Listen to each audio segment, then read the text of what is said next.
Welcome.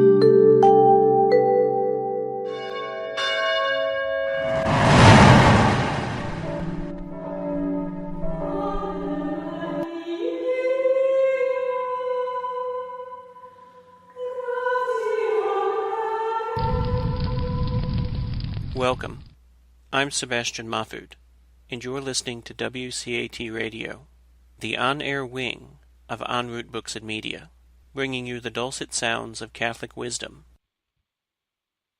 Welcome back to the second episode of Living the Gospel of Life. Your host, Leticia Velasquez, here to start our journey together as we understand what St. Pope John Paul II called Living the Gospel of Life. Let us begin with a prayer. In the name of the Father, and of the Son, and of the Holy Spirit. Amen. John Paul II's closing prayer of Evangelium Vitae. O Mary, bright dawn of the new world, Mother of the living, to you do we entrust the cause of life.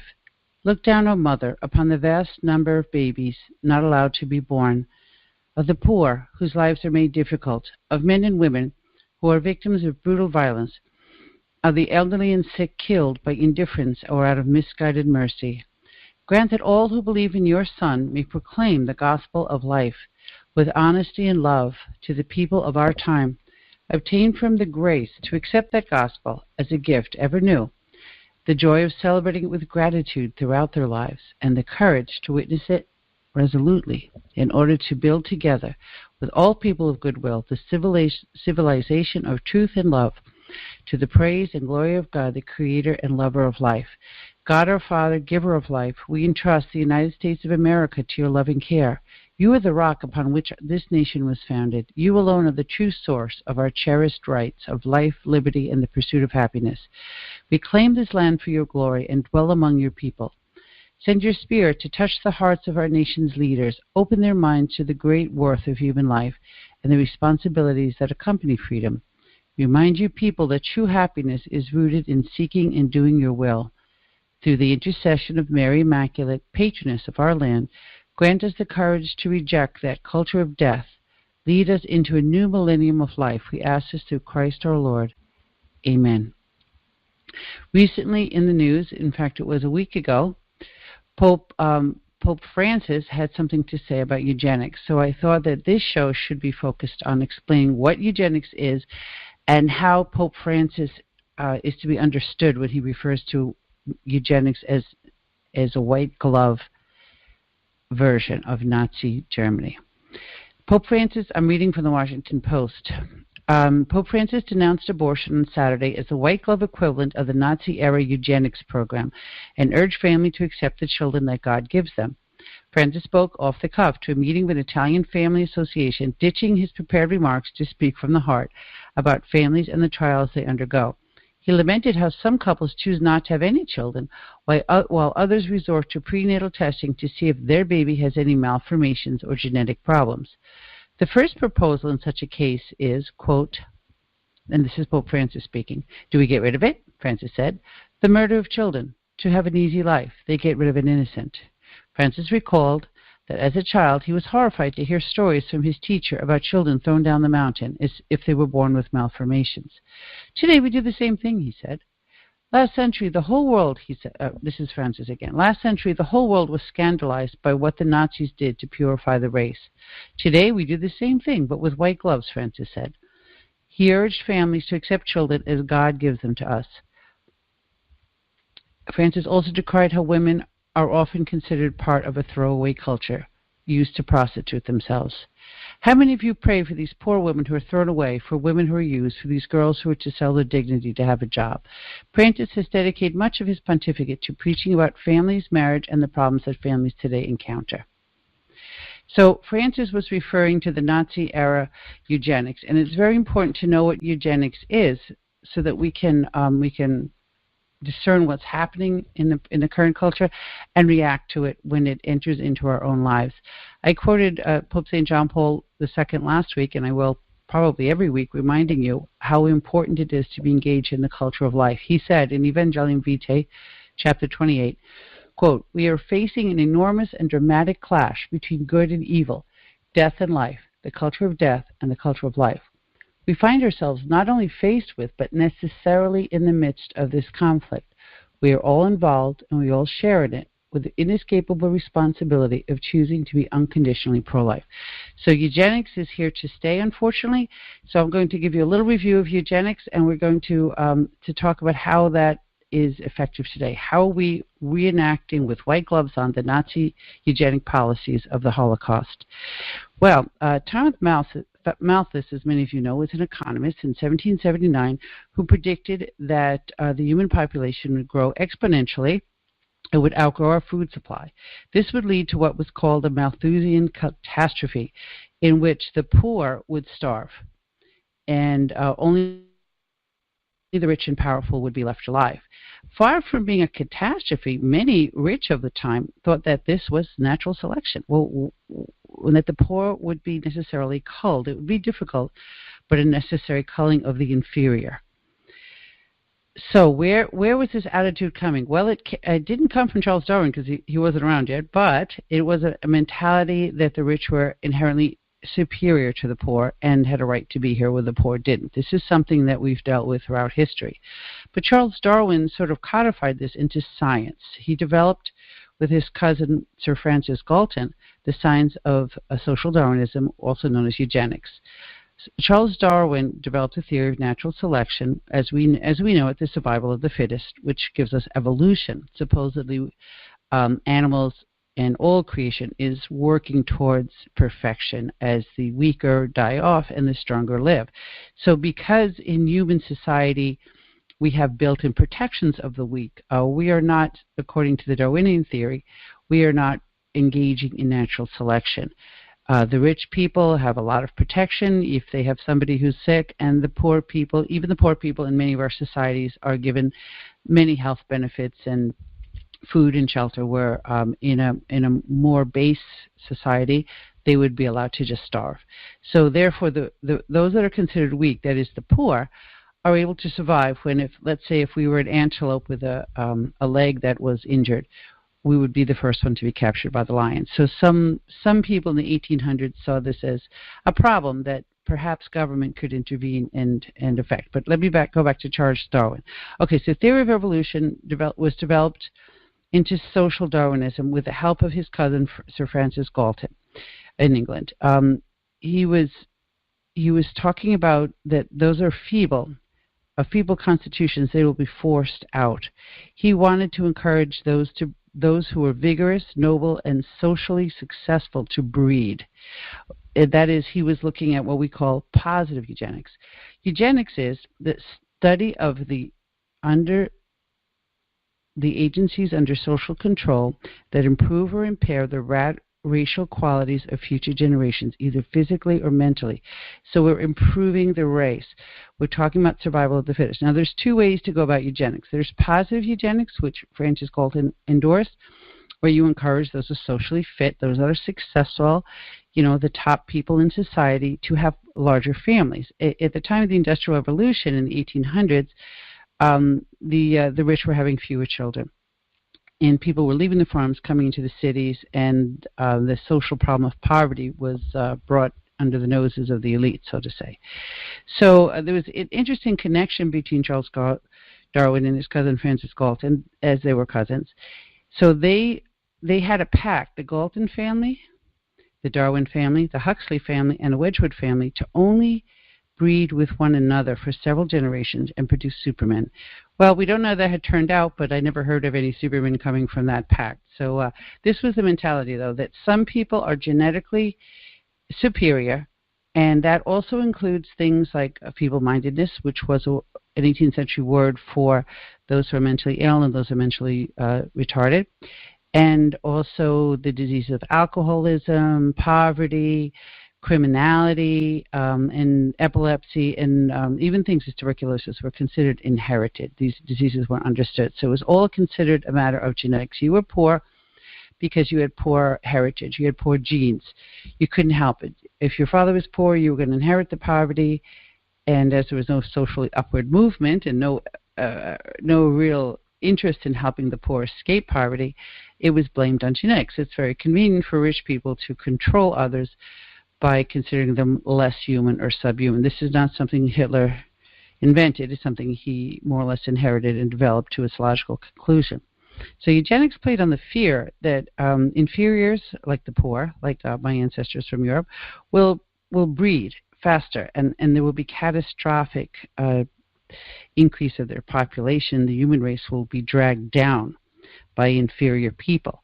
So the progressive government used legal controls, such as eugenics, to sterilize the poor, those who are insane, those who are retarded, so that they would not have children, and that there could be a safer and more money for the richer people, because, taking care of people with neediness is more expensive on society.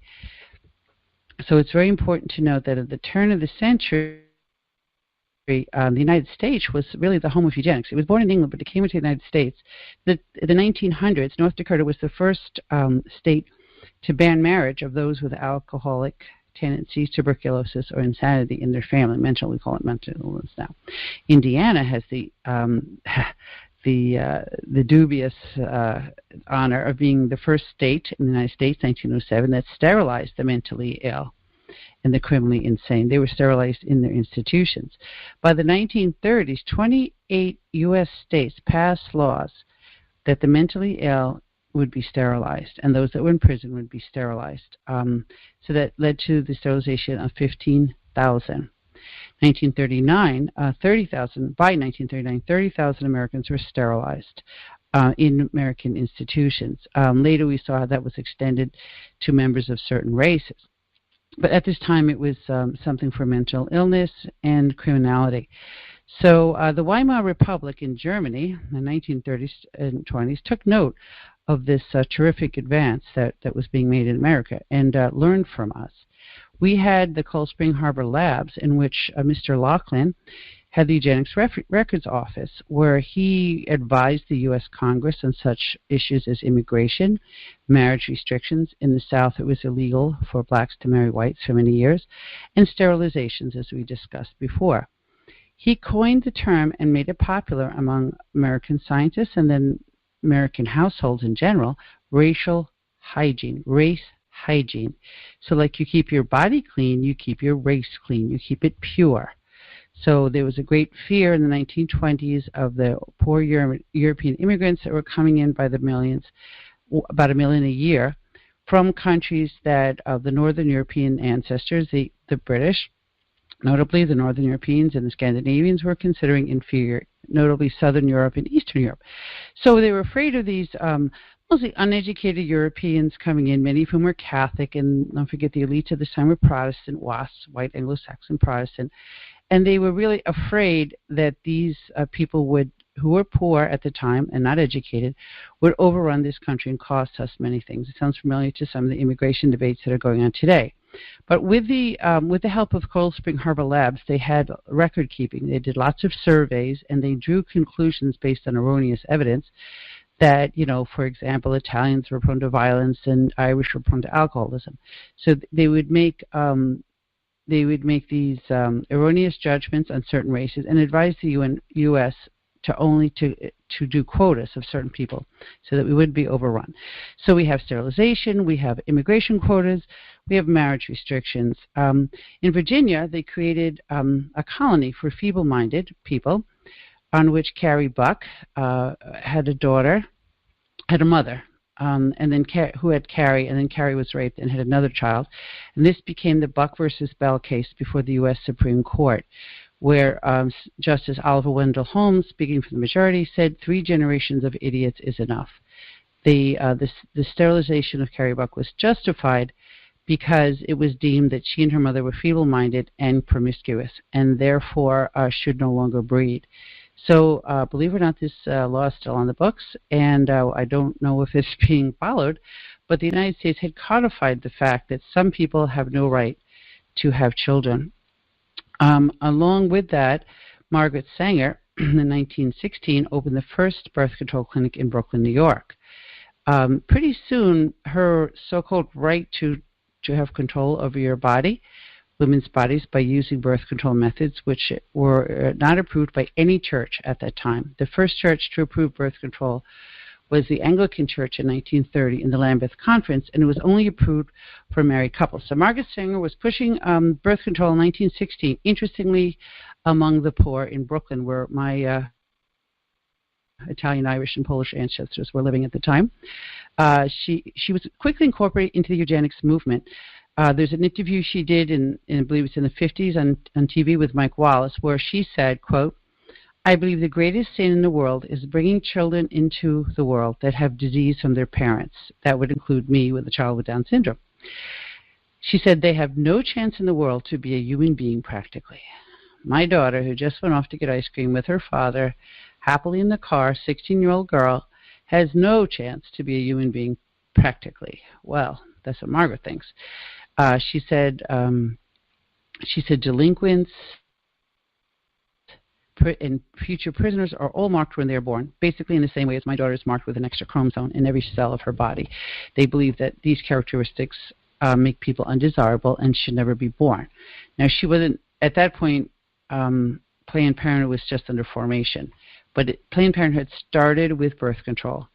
It started in the ghetto, and it's always been in the ghetto. 80% of Planned Parenthoods are in low-income neighborhoods, to help poor people not have so many children. So it's not quite sterilization, it's voluntary sterilization.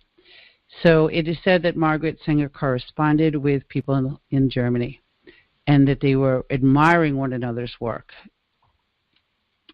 So birth control brought us to the same conclusion as eugenics: rid society of the unfit, and a false empowerment of the minorities. So back to Germany. Germany embraced the United States a eugenics movement. In fact, they brought it to its logical conclusion. They started the Kaiser Wilhelm Institute to prevent the degeneration of the German people. The rising Nazi Party in 1924 was embraced the position of racial hygiene. Medical schools taught racial hygiene in the 20s. It was a theme not only in the United States, but in Germany and many European countries as well, to just sterilize the, quote, unfit. So to prevent the degeneration of the German people, and Adolf Hitler, who was in prison in 1924 for trying to overthrow Bavaria, wrote his book Mein Kampf. Okay, that's his manifesto, as we know, where the whole World War II and the Nazism and the Holocaust came from.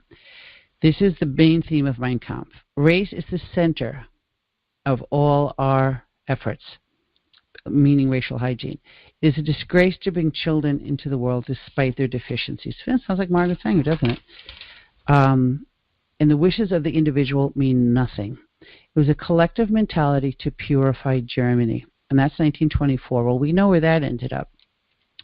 He also predicted the coming triumph of the Aryan man and became quickly influenced by the aristocrats in Germany who were believing in this mysticism of the Norse gods. And so the occult also and eugenics seemed to blend together into a toxic cocktail of genocide. But let's look a little bit more at the relationship between the Americans and the Nazis. The American eugenicist Laughlin received an award from the German University of Heidelberg.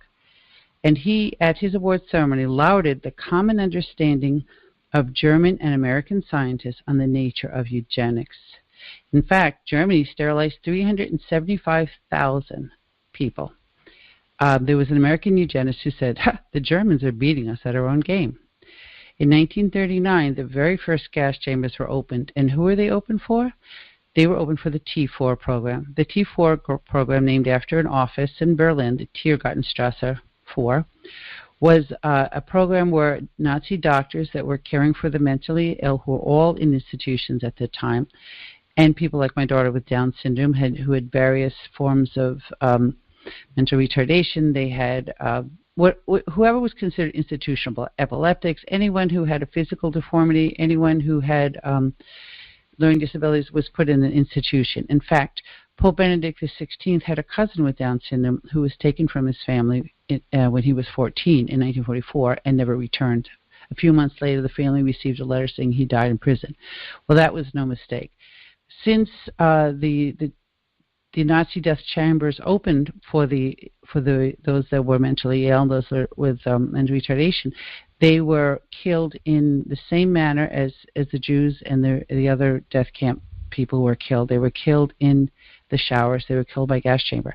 Earlier, they had been killed by lethal injection or by exposure or starvation.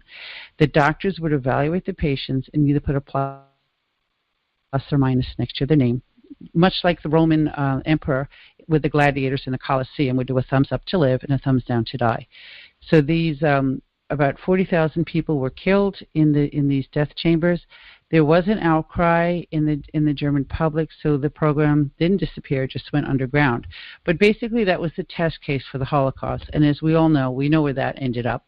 And it ended up with some of the doctors and the soldiers of the Holocaust being persecuted, but some, notably Dr. Mengele, escaped to South America, where he died on the beach as an older man. So there was no justice there, and the worst part of it is we never, ever learned. Today we still have some of the challenges, and I will share a little bit from my book, A Special Mother is Born, to talk about how we got from the Nazis to today. And we talk about eugenics taking hold in the American public, and how it went not logically to the Nazis. A very interesting movie which I watched is called No Intelligence Allowed, with Ben Stein, and he goes to describe what happened with the T4 program. Stein followed the scientific community's lockstep loyalty to social Darwinism backwards in time and ended up at the Nazi gas chambers under the T4 program. They were just practicing Darwinism by speeding up the process of natural selection, formerly called survival of the fittest. Society bought into the toxic mentality because it came from doctors and scientists. Don't forget, Lachlan was making, social hygiene, racial hygiene,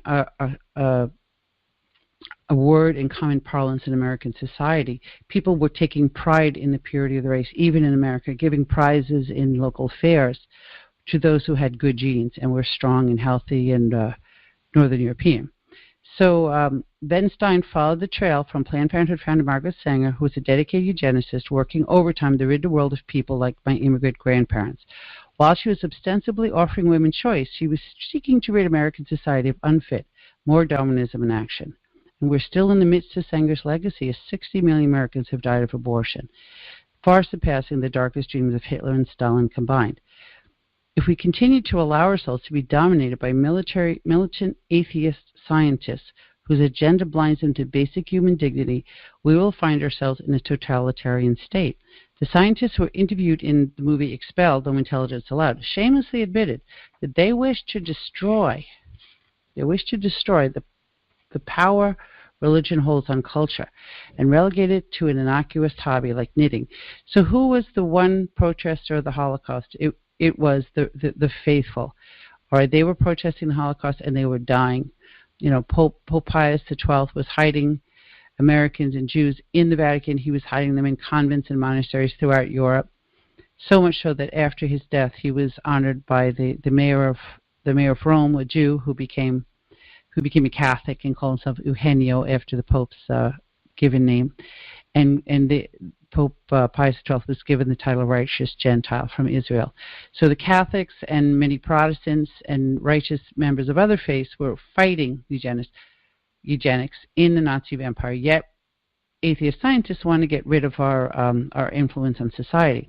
Political correctness will have replaced the Judeo-Christian belief in the dignity of man, the pinnacle and master of God's creation.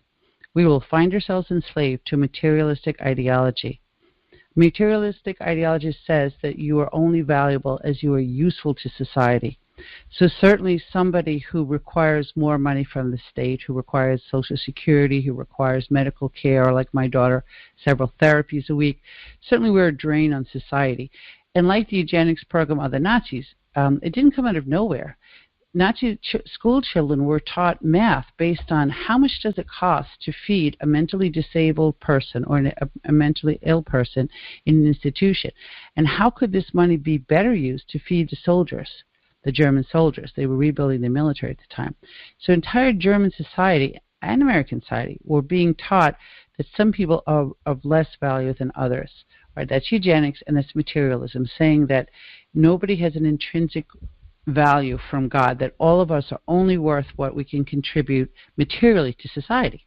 See, I've written books on what my daughter Christina has given to our family and to her classmates and to her friends and to our church and to greater society around her. But you see, none of that can be given a monetary value. So therefore, eugenics says that my daughter should have been eliminated. And if I didn't do it, that I don't care about the well-being of America.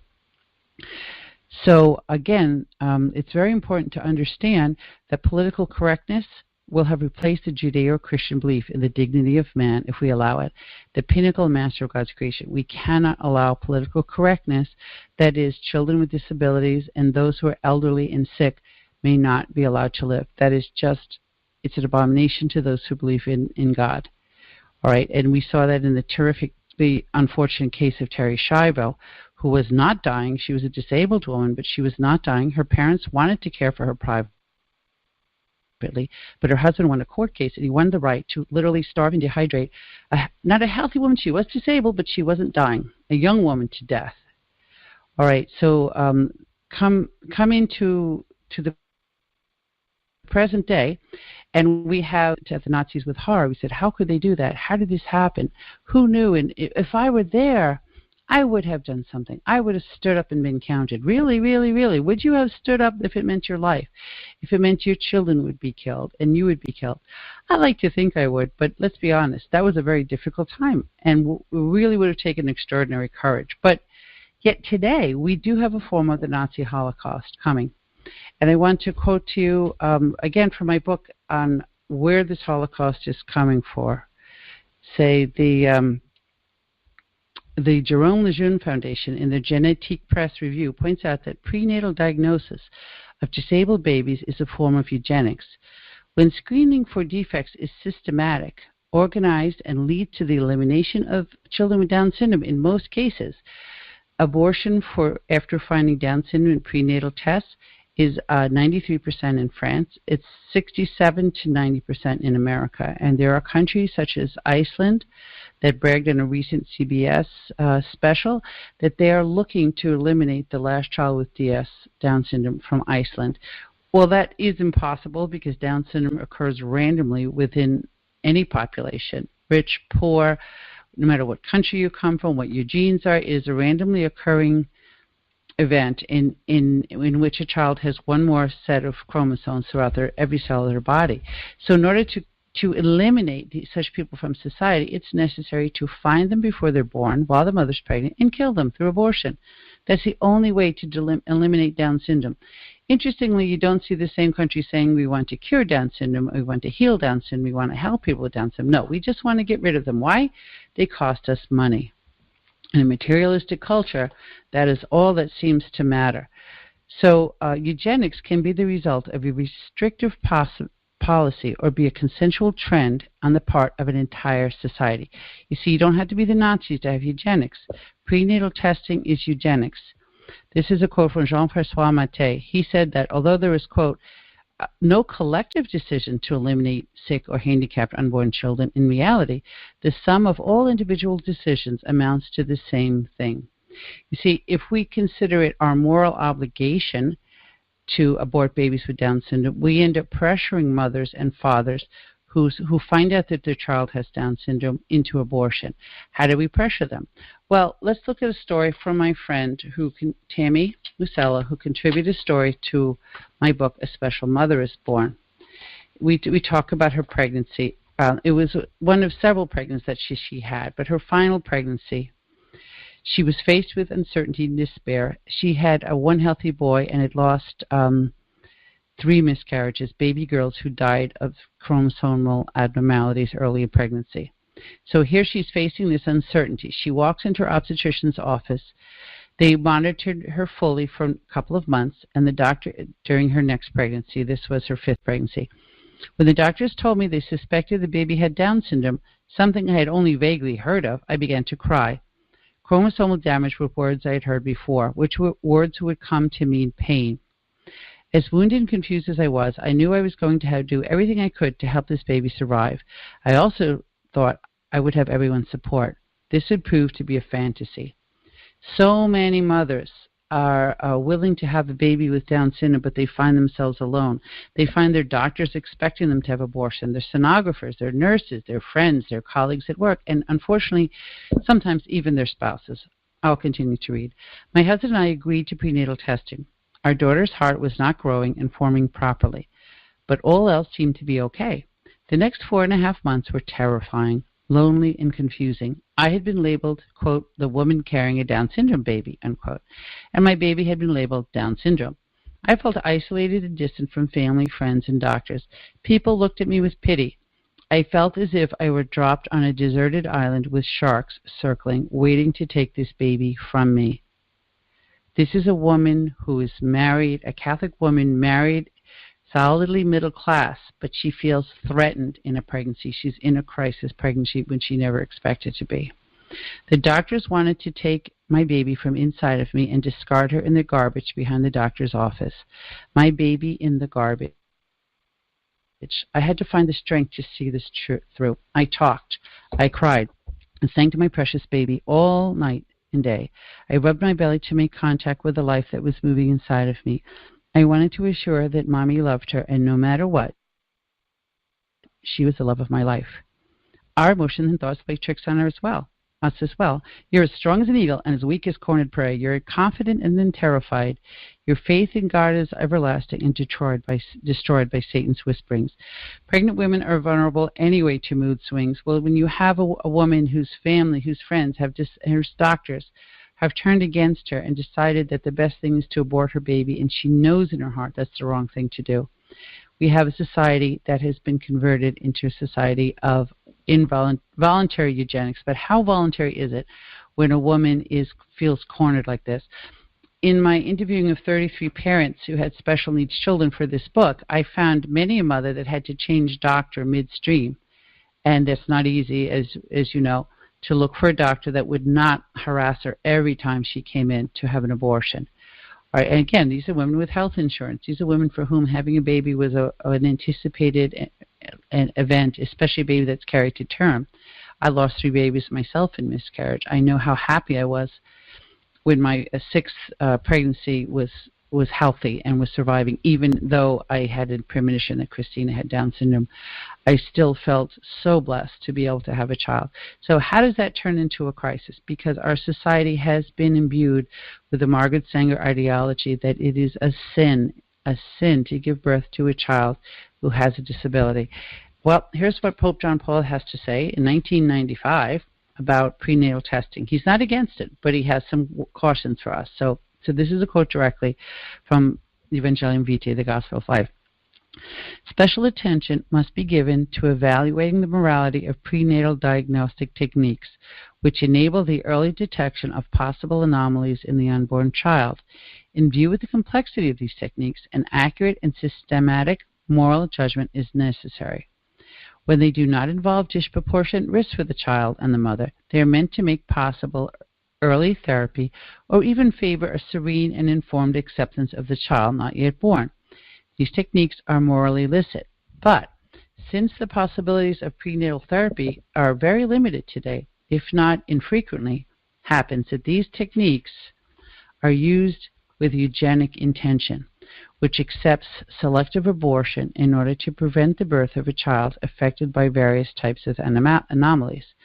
Such an attitude is shameful and utterly reprehensible, since it presumes to measure the value of human life only within the parameters of normality, quote, normality, and physical well-being, thus opening the way to legitimizing infanticide and euthanasia as well. And yet the courage and serenity with which so many of our brothers and sisters suffering from serious disabilities lead their lives when they are shown acceptance and love bear eloquent witness to what gives authentic value to life and makes it, even in difficult situations, something precious for them and for others. The Church is close to those married couples who, with great anguish and suffering, willingly accept gravely handicapped children. The Church is also grateful to all those families which, through adoption, welcome children abandoned by their parents because of disabilities or illness. And then here he quotes Deuteronomy, "It is I who bring both death and life." So, Pope John Paul, 23 years ago, is already talking about prenatal testing. And my book, A Special Mother is Born, by God's grace. I worked on it for years, and I was working on publishing it and ran into several obstacles, but I ended up publishing it in mid-October of 2011. Doesn't sound like a significant date unless you know the history of prenatal testing in the United States. As many women know, in the early days of prenatal testing, when I had my daughters in the 90s, there was something called a triple screen, where a woman was giving blood, as many blood tests are done during pregnancy, and I just tested for different genetic anomalies. Well, the accuracy rate of the triple screen, or even the quad SCOT, was around 30%. So many women were unnecessarily alarmed by a test that really didn't show anything significant. In many cases, these tests were more likely to be positive the older the mother was. I remember a friend of mine in her 7th pregnancy was given that test. When the results came in, the secretary asked her, when should we schedule the procedure? And the mother, a good Catholic, innocently answered, what procedure? The abortion, of course. Abortion? Why would I have an abortion? Well, you got a positive on your screen. So many women were probably having abortion of perfectly typical babies because they were scared. Well, things before that were even worse. It was considered that the age of 35, that the increase, it's true that increase for having a baby with Down syndrome increases with every year a mother ages. There's nothing magic about age 35, but as my obstetrician told me, the insurance companies decided that 35 was this age in which they were going to pay for prenatal testing. So many women were frightened by statistics given to them by medical doctors in white coats that they trusted, that their risks for Down syndrome magically went up at 35. It was increasing steadily throughout their pregnancy. But the real fact is that more babies with Down syndrome are born to women in their 20s, simply because they're not doing the tests. But they do, babies with Down syndrome are born randomly throughout the population. It has no genetic connection. Typical Down syndrome is not something that either mom or dad has inherited. It is something that is random. It happens in the formation of the sex cells. That there is an extra chromosome in the dividing of the cells. It has nothing to do with what the mother does during pregnancy, her smoking or not smoking. It is something that is random. But anyway, so prenatal testing on October 2011 took a great leap forward, and non-invasive prenatal testing was invented, or was put out in the market anyway. Before that, you had the triple screen, the quad screen blood test, and you had amniocentesis, which many people know is the introduction of a needle into the uterus around 16 weeks of pregnancy. Some cells are extracted from the amniotic fluid, and they're examined. And it takes about a couple of weeks to examine these cells. So by the time you find out your child has some kind of genetic problem, you're into your 18th, 19th, 20th week of pregnancy, and we're into a second trimester, if not third trimester abortion.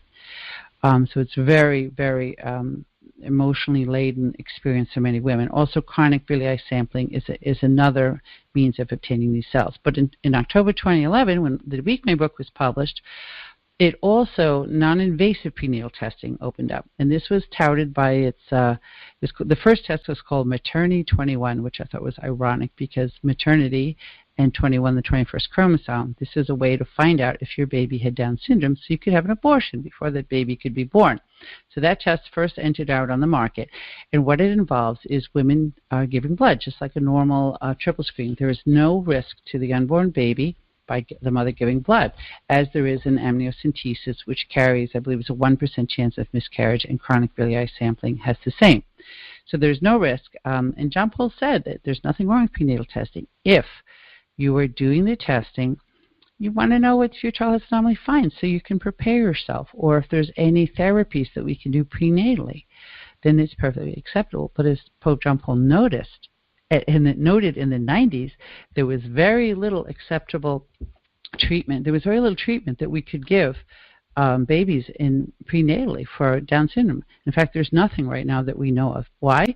Because we spent more time finding out how to test for Down syndrome than to give treatment either prenatally or after. The majority of the money and the majority of the interest has been eugenic.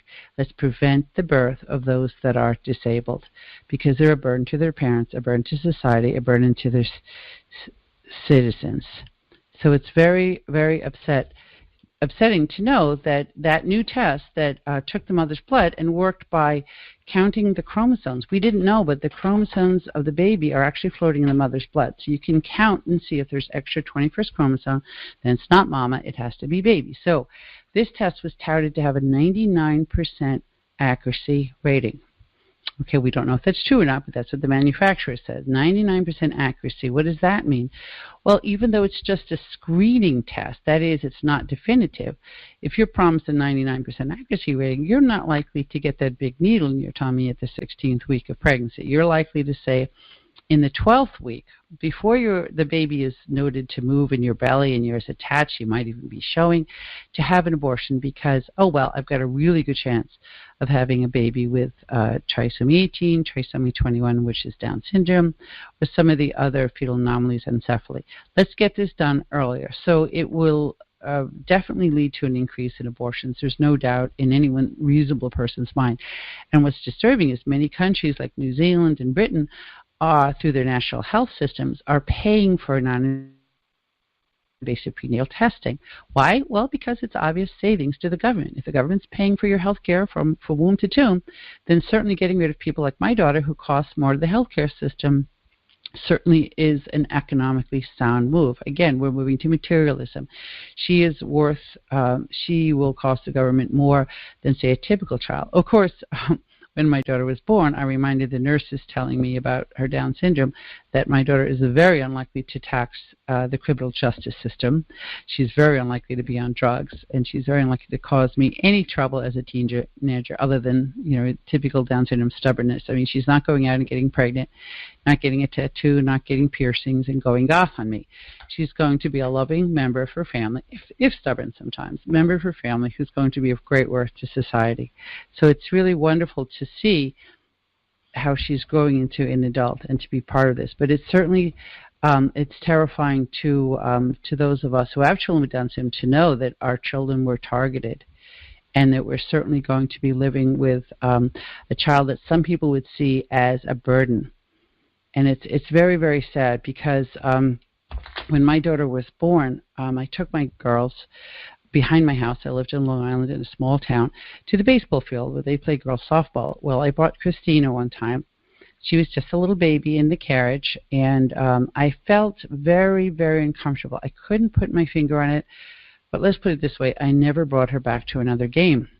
We were homeschooling at the time, so my daughters relied on the coach to give us the notice about the softball league. We would join that as just members of the community. After that season, we were never invited back to softball, and because we weren't in school, we had no idea when the sign-up was. So when I went to the coach's house, I was told that the sign-up was passed, and this happened year after year. Till 10 years later, I met the coach's wife after I had left Long Island for Connecticut, and she admitted to me that morning when I brought my daughter to softball practice, that a family member had an abortion of a child with Down syndrome, and seeing my child brought back the trauma of having the abortion, the sadness, and she just couldn't face seeing a beautiful little baby in a stroller at the practices and games anymore. So my older daughters lost out on several seasons of softball because society has decided that poor woman should be pressured into aborting her child. Or maybe she wasn't pressured. Maybe it was a free decision. But then my child became a sign of contradiction, as John Paul liked to say, a sign of contradiction for the world, that this child is something that the world doesn't welcome. This child is a burden for society and caused pain for somebody. And it makes me very sad to think that there may be many women out there that see my daughter and experience pain because of what they've done in their lives. Or there are other women that make a judgment on me. I was once asked on a radio program, what's the worst thing that someone's ever asked you about your child with Down syndrome? And I said the worst thing is, did you know? Did you know your child was going to have Down syndrome before she was born? And the reason that bothers me is because the implication is there that would you have given birth to her if you had taken that prenatal test, which I refused. Would you have known, if you had known she had Down syndrome, would you still have had her? First of all, I don't think it's any of their business why I chose to have my children and whether or not I would have had abortion. But, people with Down syndrome seem to bring that question out, like, were you irresponsible enough to have this child, knowing that you have disability and knowing that you would be a burden on society? I hate to say it, but that's what I hear in a question like that. So those of us who are brave enough to have children with Down syndrome, like my friend Tammy and myself, we may not face an open hostility, but there's still a current in our society of eugenics that we would not otherwise have faced if society didn't have a history of saying that certain people are not welcome in society, certain people are a burden. Then we certainly would have had a different experience when our children were born and when our children are growing up. Not only that, but until recently, abortion was illegal in Ireland. So an American scientist went to Ireland and said to his companions, "What is going on here? Every time I turn around, I see a child with Down syndrome." And he was reminded that in Ireland, before last May 25th, abortion was illegal. So the 93% of children that are aborted in France because their mother discovers the child has abortion, it wasn't happening in Ireland. So people with Down syndrome were growing up just as part of the community. And guess what? When you have a larger community of a certain disability, you develop more services, more opportunities, more role models in society. Now, the Down syndrome community in America has worked very hard to make more and more opportunities for people with Down syndrome, to break old stereotypes, to gain access to higher education and marriage and driver's licenses and certainly jobs and even entrepreneurship. But we haven't changed the prejudice against our children before they're born. So in Ireland, at least until recently, there were many more people with Down syndrome. In fact, there is a cartoon character named Punky. Punky is a young lady, and she says, I'll try and do the accent, "Hey, I'm Punky, and I have Down syndrome," just as a list of her characteristics. She talks about living with her grandma and her brother and her dog. But having Down syndrome is just one of the facts of Punky's life, and she's a happy little girl who's living a very fulfilled life. It's a wonderful example, and I wonder that now that abortion for Down syndrome will be readily available in Ireland, will the character Punky disappear? Will they start to be ashamed of themselves, as that woman was in the softball field? They start to turn their back on people that have chosen to have children with disabilities. So it's very important that we know the history of eugenics. And one more note before we close out on the history of eugenics. It was eugenic abortion was unfortunately made available. Amniocentesis was the first eugenic abortion, the first genetic testing, by two Catholic scientists. Dr. Lilly from New Zealand developed amniocentesis, and Dr. Jérôme Lejeune, who was considered a servant of God for his bold pro-life stand in France. He was a good friend of Pope John Paul II. He discovered Down syndrome was caused by an extra chromosome in 1958. So he developed the karyotype to enable him to discover this. The karyotype where you line up the genes and you see what you've got. So the amnio took the chromosomes out of the amniotic fluid with a needle, and then the scientists would look under a microscope and take a look at the genes and see what the child's genes look like. So then we would see that, oh, this child has Down syndrome, and that initially was the opening for eugenic scientists, medicine doctors, to rationalize abortion for Down syndrome. It was the first in many cases in the United States when abortion was illegal in the early 60s. The public that was, of course, against abortion in many circumstances, except 55% of the American public approved abortion in cases of Down syndrome.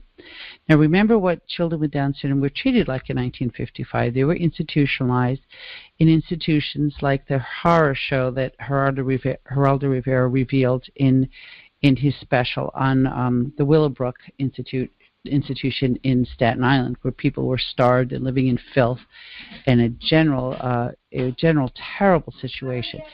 So it was seen in 1955 as an act of mercy to abort a child with Down syndrome.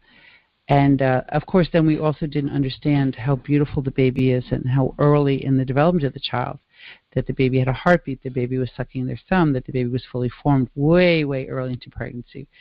Ultrasound had not been invented. But these two Catholic scientists who wanted to save lives, as John Paul II said, there's nothing wrong with prenatal testing. They wanted to save lives by discovering characteristics of the child so that the child could be treated Jerome Lejeune spent his entire life after the discovery of Down syndrome to try and find the cause and a treatment for Down syndrome, and he would have loved to have done it prenatally. No one was interested in that, because once he discovered how to kill the child with Down syndrome and other trisomies like trisomy 18 before birth, that's where all the interest was. Until the parents started to pull together, thanks to the internet in the early 2000s, we started to organize around the time Christina was born, and we started to organize with Congresswoman Kathy McMorris Rogers, a pro-life Republican Congresswoman whose son Cole has Down syndrome. And then I formed with my friend Eileen Haupt, I formed KIDS, Keep Infants with Down Syndrome. And there's many, many pro-life Down syndrome groups, internationally even, in New Zealand and Ireland and England and France, that are working to save children with Down syndrome before birth by informing the parents, by holding the hands of women that are facing a prenatal diagnosis, and they're giving them advice, like my friend Marge gave me, saying that her 21-year-old daughter was happy and loved and successful and having a great big birthday party. These are the things that those of us that are expecting children with Down syndrome need. But very often there's a veil of secrecy around it. And, for example, after I had my daughter with Down syndrome, I talked to many doctors on Long Island saying, I'd like to be a mom, a resource on your, at the time, Rolodex, so that if you have a mother with a prenatal diagnosis and she asks you questions about Down syndrome you can't answer, you give her my number and she can call me and I'll be happy to answer any of her questions. Only one doctor and many, many doctors would even consider giving out my phone number, because these women are just isolated, and many of them shared with me that their doctors shame them into having abortions, saying, you cannot expect the siblings of this child to raise this child when you go. When you and your husband go, it's not fair to your other children. Be a good mother and abort this child. Imagine that. Be a good mother and abort your child because your child has a disability. If that isn't eugenics, I don't know what is. Abort those, kill those who cause a burden on society. There's even an attitude that you're doing your family a good by aborting this child with Down syndrome. Well, I can tell you that a child with Down syndrome has been a great blessing to my home. A challenge, certainly. But, many of us will face challenges in our lives, when we're elderly and we're losing our faculties. We get in a car accident, we develop a disease, multiple sclerosis, mental illness. There's no saying that those of us who have burdens are not gifts to society if you know Christ. If you know Christ and you know saints like Pope John Paul II and Pope Francis, they know that the beauty of life in this world is giving in love and being offering service to one another, not saying, what can this child do for me? What is this child or this elderly person or this sick person going to do to enhance my life? But what can I give to them? So back to Pope Francis' original quote, that abortion for disability is Nazi-era eugenics with white gloves on. White gloves. Well, you see, the Nazis were hiding from the rest of the world initially with the death camps. But once the world found out, the world united, the Allies united to invade Europe from the north and the south, and to march into Berlin and to close those death camps and to liberate those that survived. All right? So there was a veil of secrecy, but the Nazis were pretty bold-faced. Nobody was opposing them for so long. They showed their hand, and the horror of the death camps was brought to Nuremberg, and many of the those that ran them were brought to trial. So they were pretty bold, and they were pretty out there with their hatred of certain races and those that were disabled and those that were different religions, and the Jews and the priests and the gypsies, the homosexuals, the mentally ill. But what's happening now? Well, we've put a white glove on, a medical white glove. See, abortion is considered a health care by Planned Parenthood. Abortion is considered a medical procedure. In fact, we even have the term therapeutic abortion. Yet, former Surgeon General C. Everett Koop has said, quote, that in all my years as a doctor, I have never found it necessary to abort a baby to save a mother's life. It is almost never necessary. It is never necessary to abort a baby. It might be necessary to bring the baby out of the mom, to have the baby born early. But that's different from abortion. Even if the baby is too young to survive, abortion is the deliberate killing of a child. Bring a baby to birth early, even if that does mean that the child might not survive, is not an abortion. It is never necessary to kill a child so that the mother can live. It is definitely a gift to the families when a child is born with disabilities or not. So now the doctors with white gloves and white coats are giving us the opportunity to eliminate members of society that will cost society more, that will cost us more in effort. I have to go to more therapies because of my daughter, more specialists. I have to make a greater effort to communicate. All right, she's receiving benefits from the government that will help her. But the basis of society, of a civil society, is how they treat the ill, the disabled, the elderly, the poor. You cannot consider yourself a humane society unless that is where you're coming from. So in future episodes of Living the Gospel of Life, we'll speak to some of these brave mothers who have children with disabilities, and we'll hear what is everyday life like when you're living the gospel of life with a special needs child, and what kind of sacrifices are made, and what did these sacrifices teach us in the Catholic life. We have to remember, as Dr. Peter Kreeft said, that this life is not heaven. This life is a gymnasium for heaven. This life is supposed to make saints. And we do our best work by allowing God to surprise us with the beauty of a child that is not the child we expected, but the child that God has for us. I'm going to quote you a quote by Father Richard John Newhouse about bioethics today and how shifty it is. He said, "Thousands of medical ethicists and bioethicists professionally guide the unthinkable on its passage through the debatable, on its way to being the justifiable, until it is established as the unexceptional." So what birth control was considered unthinkable. Now it's unexceptional. Abortion was considered unthinkable. Now it's expected. It's unexceptional. Infanticide in many cultures is considered unthinkable. Well, there have been articles in bioethic journals saying infanticide is acceptable. In fact, Dr. Peter Singer has said that infanticide is acceptable in case a child is not diagnosed by prenatal diagnosis and the parents have decided that this child would be too great a burden. I was able to interview Dr. Peter Singer several years ago when my book was published, and he denied saying this, but he's widely known as saying that a pig has a greater right to life and a greater ability to think than my child with Down syndrome. So we have some of the leaders of society saying that these children are taking away from the value of society, that they're what the Nazis used to call useless eaters. Well, as the proud mother of a child with a disability, I can tell you that Christine is worth everything it takes to raise her, and she gives back way more than we give. And I want to thank you for being with me today, and I look forward to speaking with you next week. We're going to speak a little bit more about Down syndrome, and we're going to interview a mom who has a child with Down syndrome, and she can tell you a little bit more of everyday life. So that if you know somebody with Down syndrome, maybe you can share the episode with them, and that can be a blessing to them. Thank you so much for spending your time with me, and tune in next week, Sunday at 4 p.m. for Living the Gospel of Life. I'm going to close again with the quote from John Paul II. "We are facing an enormous and dramatic clash between good and evil, death and life, the culture of death and the culture of life. We find ourselves not only faced with, but necessarily in the midst of this conflict. We are all involved, and we all, child or special needs, share in it, with the inescapable responsibility of choosing to be unconditionally pro-life.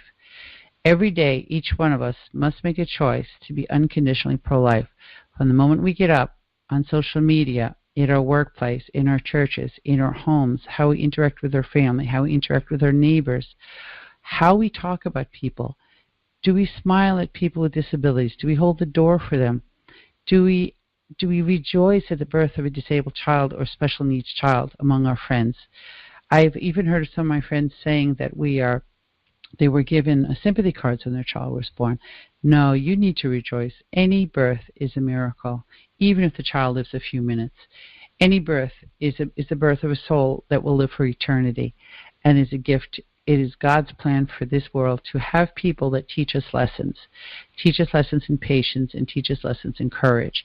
And I hope that through this program I have opportunities to meet some of these people so that it doesn't become a distant idea of somebody with special needs, but becomes something that you've heard of, and something that when you see someone with disability or know someone expecting a child, that you can give witness and testimony to the joy of the gospel of life when it's lived in the life of a family.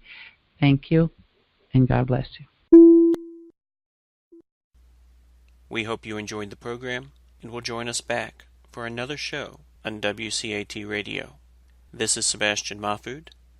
Good day.